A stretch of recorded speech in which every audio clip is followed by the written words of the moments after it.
C'est aussi une conséquence de cette crise. Le baril de pétrole est passé sous les 20 $ pour la première fois depuis 2002. Bonsoir Jean-Paul Chapelle. Bonsoir Anne-Sophie. Non seulement le prix du brut pourrait encore baisser, mais il pourrait être négatif. Comment est-ce possible ? Oui, alors c'est un peu particulier. Alors d'abord, c'est la loi de l'offre et de la demande. D'un côté, avec une économie quasiment à l'arrêt, eh bien la demande s'est effondrée, moins 20%, du jamais vu depuis la dernière guerre mondiale.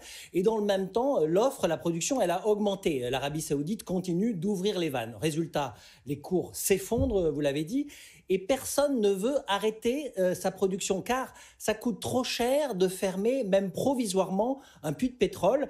Ça risque de l'endommager. Du coup, certains producteurs seront donc prêts à payer pour se débarrasser d'un pétrole dont ils ne savent plus que faire. Ça s'est produit récemment aux États-Unis pour du gaz de schiste. Et on ne peut pas le stocker, ce pétrole ?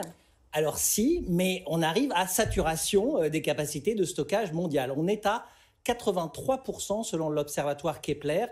Et à ce rythme-là, eh bien, toutes les cuves de stockage seront pleines d'ici un mois. Le prix du baril s'effondre, et alors les prix à la pompe en France ? Alors, le litre de sans-plomb est maintenant à 1,30 € en moyenne. C'est 25 centimes de moins par rapport à janvier. Si ça ne baisse pas plus, c'est que l'essentiel du prix, 62%, est constitué de taxes. Ironie de la situation, à cause du confinement, eh bien, la plupart des automobilistes ne peuvent même pas profiter de cette baisse. Merci Jean-Paul.